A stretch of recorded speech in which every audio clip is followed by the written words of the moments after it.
Sharkie Gamer here. So today we're going to do another Let's Play of a PlayStation VR game. And the game we're playing is Battlezone. So Battlezone, you play inside of a tank. So you're in the cockpit of a tank, you're driving around, you're shooting enemy tanks, and you're basically trying to get through all these enemy zones to get to the enemy AI core and destroy that. So we're going to play a short segment of this game and see how it goes. Okay, so today we're going to play Battlezone. So this is a tank game. Set in sort of like a, I guess, a Tron-like world.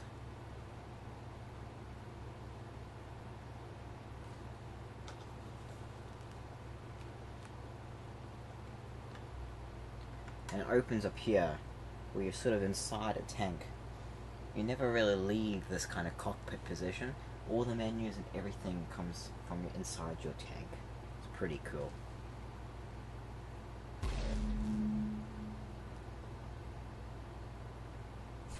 They say our planet is lost.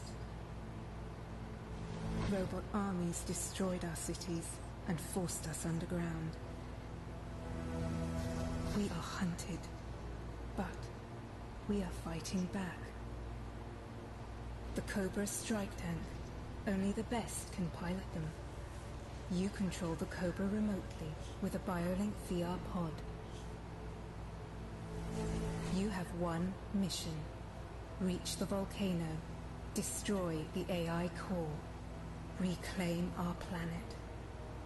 Enter the Battlezone. Insert Combat Operative Identification Nexus.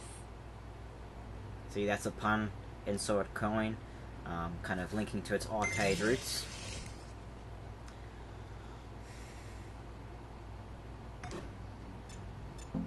So we're just going to go in lane, new campaign, normal, do a short one. So as you can tell, everything is happening inside this tank, even this main menu here. So we're just going to create this game. Normal. Alright. And this is your tank selection, so you can kind of take different types of tanks.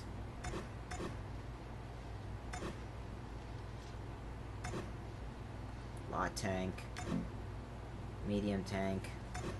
Let's take a heavy tank. And then it gives you this holographic display in front of you.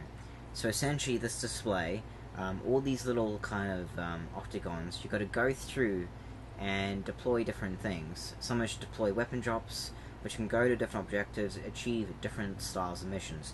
Now everything is sort of in here, so your loadout is there, upgrades, you know, everything is within your menu here. You can bring up a panel like this, you can check it out, you can go through and reassign different points to different areas. You can get this other menu here, so this is your weapons, and later you'll get more weapons or you switch out weapons. So it's pretty good. You can go show an arsenal. It brings up this screen so you can look at all your weaponry. And as you earn, like, I think it's called data points, you can just upgrade more weapons.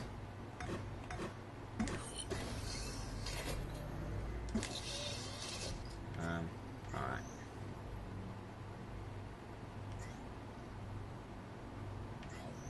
So we'll just do the first one here.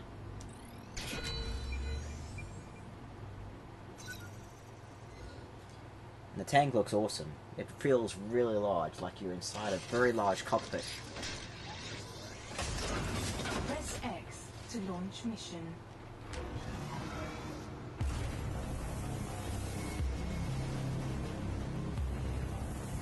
Warning, launch in progress.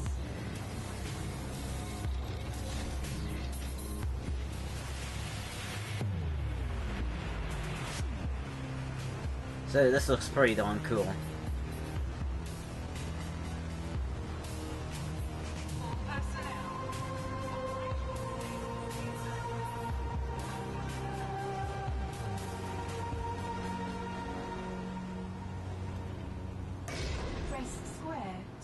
weapons.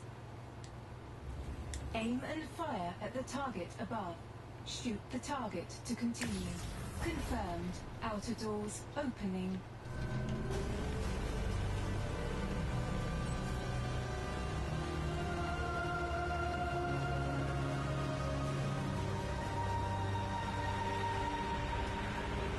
Now, move away from the hangar exit.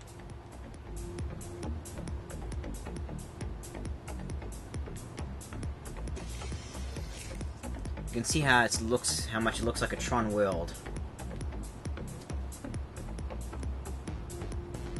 Enemy detected. Get ready. Light armor incoming. Threat level low.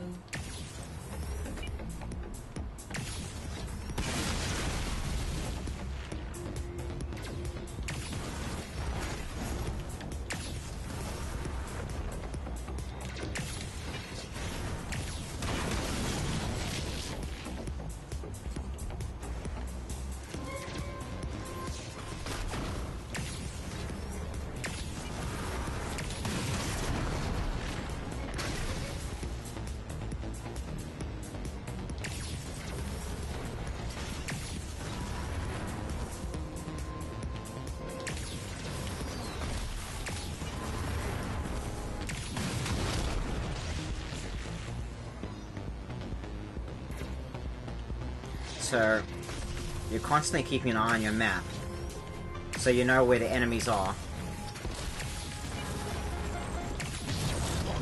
Mission depleted. And you can switch weapons.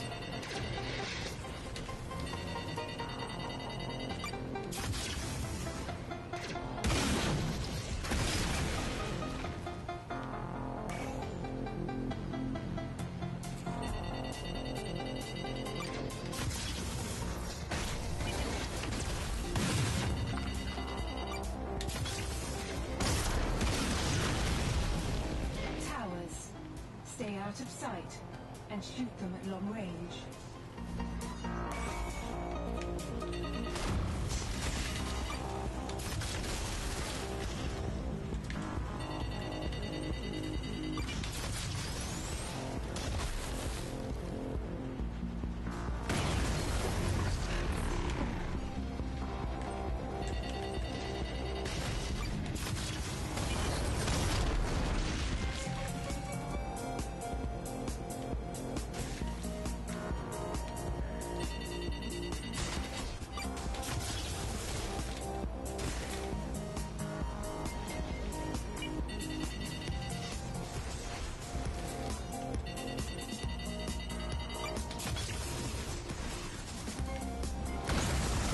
Extraction in 4, 3, 2, 1.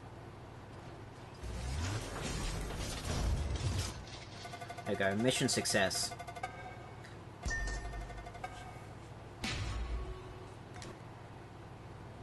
So after each mission it kind of extracts you, and then from here it shows you like the enemy power versus your power, and then you can move to another kind of octagon area to continue your mission.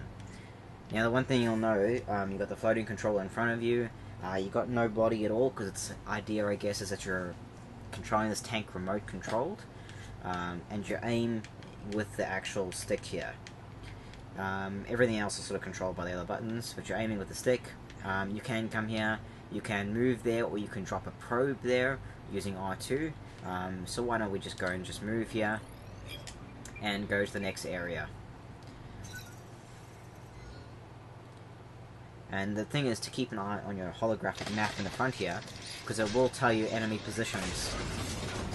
Destroy all enemy forces in this sector. Looks pretty amazing, and your tank looks huge.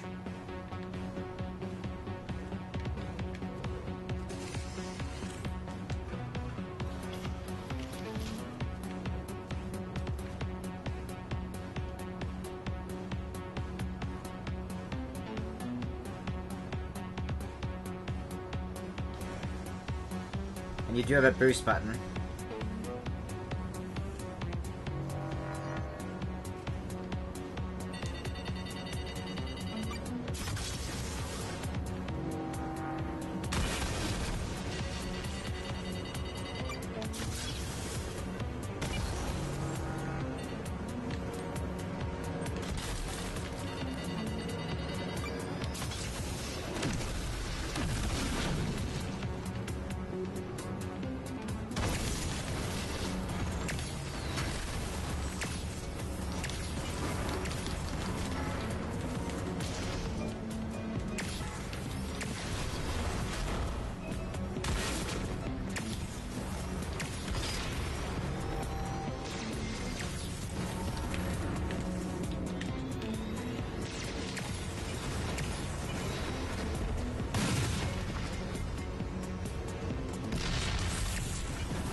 Now, when you switch weapons, it takes a while to switch.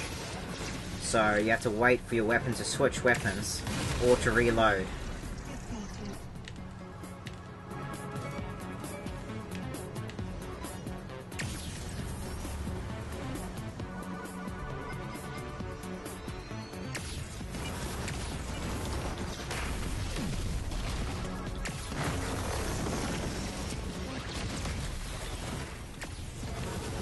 Mission completed.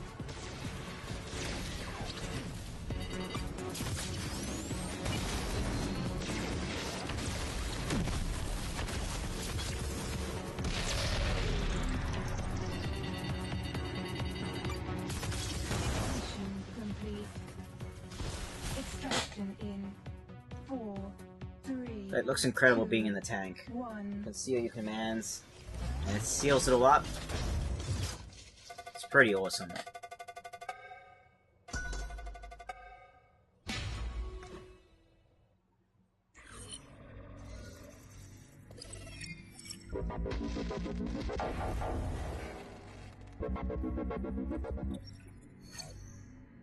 And this game, you can see it says buy life. If you die in this game, you have to basically spend points, either use your existing lives or spend points to buy more lives, because it is permadeath. So, and your objective is that sort of like the volcano right at the end there. It's like the AI core. So you need to go along here and get to that AI core and basically defeat the enemy forces there to complete a game, basically a game campaign. But yeah, so that was Battlezone. It's pretty cool. There's different mission types. The ones we did were mainly just kind of shoot the enemies and everything. But a lot of the times you're doing a bit of that. Sometimes you're protecting a base. Sometimes you're hacking an enemy base. There are varied mission types, and you can do supply drops, which give you weapons and stuff like that as well. But overall, it's pretty cool, and I really like being inside this tank. It looks incredible. Just looking around the tank, you can look at all the corners. It feels huge. It feels like I'm in a huge tank.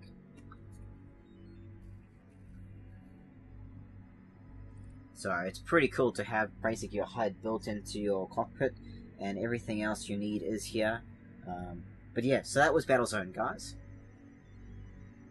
So that was Battlezone. Battlezone is pretty cool. You're basically driving a tank, and the tank you're in looks huge. I mean, when you're inside, you're looking around, all your menus, all your HUD is sort of built into the cockpit of the tank, and it just looks amazingly large, like you're in this huge vehicle driving around. Now, the thing is, in the beginning of the game, they do tell you that you're in a remote-controlled vehicle. That's why when you look down, you don't have a body. I kind of, in some ways, wish they kind of added a body or something there, because it would have filled that tank and it kind of would feel a little bit more immersive, but it's still pretty cool. When you start a mission, the panels over your tank windshield kind of withdraw, and you kind of see out into this kind of Tron-esque world, and you fight enemy tanks. Now, you aim sort of with the analog stick in this, so if my aiming's a bit off in this gameplay, it's because I'm horrible at aiming with the analog stick. But you aim with the analog stick, you can switch between your weapons. Now, it takes a while to reload, and it takes a while to switch weapons. So sometimes you do need to think a bit more about when to do that, and also keep an eye on your ammo count, because you can run out of ammo, basically. And if you run out of ammo, you got to find an ammo drop, or you got to kill an enemy, and sometimes you get ammo from them. But otherwise, you just got to keep going and trying to shoot as many enemies down. It's sometimes wave-based, like most of the gameplay you just saw was sort of wave-based, where you go into a mission, you clear out the enemies, another wave comes, you clear out them, and then you complete that level. Some of them, though, are either you're protecting your base, sometimes you're with allies and you're kind of destroying or you're hacking another base, and there's various other different types of missions. So there are missions that you do different things. It's not all the same type of clear the enemies. A lot of it is, like a lot of it you do clear enemies out. And another thing with this game is it is permadeath. So you start your campaign, you play through, but if you die, you use your life, you can use your points that you get during the missions to buy more life. But if you run out of life, you've got no more life, and you die, and you've got no more points to buy another life, well, then you're dead. You have to start again. So it is a bit more of like an arcade permadeath game in that way, because you do have to kind of think before you do in some of these things, because it is a bit more of a strategy game. It's not just a shooter, like tank simulation type shooter. It does involve some strategy. That kind of map display that's in front of you, you got to choose which one to go to and which area to go. Sometimes you can put a probe down, sometimes you can put like a weapon drop down. There's different things you can do along the span, and sometimes you've got to think about it before you do it and try and kind of get some strategy going. Because when you get to the AI core, now you can just make a complete blitz and go straight towards the AI core, but a lot of the times when you go towards the AI core, if you just make a beeline and you have no strategy, you don't do any upgrades, you don't do anything like that, if you get to the AI core and you're not ready for it, well, the enemies are just going to own you. You're just going to be dead within the first couple of minutes. It's just ridiculous sometimes. Like I just made a beeline the first time I played this, and you do have to think about it before you get there. Upgrade your weapons a bit, upgrade your tank a bit, try and get quite a powerful vehicle, because then you can really have a standard chance to defeat the enemy AI core. But overall, this game is pretty cool. You move around a lot in this game, so if you're not quite there yet in terms of movement games, you probably need to get used to a game like this. You do move around the tank a lot, so you're moving left, right. There's a speed button, like a boost button, where you go faster in your tank. So if you're not used to VR, you may need to get adjusted before you start playing this game. But I didn't have any motion sickness. It felt really comfortable to play. I kind of wish the aiming was more head tracking than analog stick, though. But yeah, the analog stick, I still managed to do it. Even though I'm horrible at using the analog stick, I still managed to get away with using that and aiming and doing just fine. But yeah, if you're used to kind of shooters, you won't have a problem with that. Other than that, it's pretty awesome, and I just love, like, when you sit in the tank and you're going through your menus, everything pops up on the tank. It's all in your HUD. It looks really cool.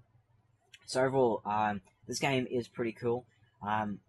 Me personally, I feel it might be a bit overpriced because it is a fully priced game. I kind of wish it wasn't a fully priced game, but it is pretty good, and you can see they've taken a bit of effort to make it a pretty cool VR game, and it's pretty awesome for VR. Just being in a cockpit, it feels so right.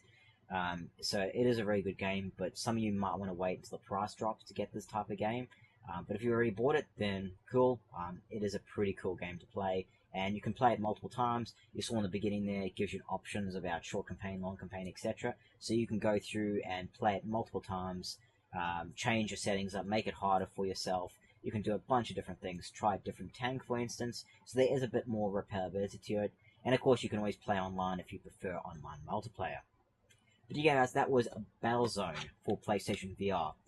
Pretty cool game. Anyway, guys, I am Sharkie Gamer. Thanks for watching.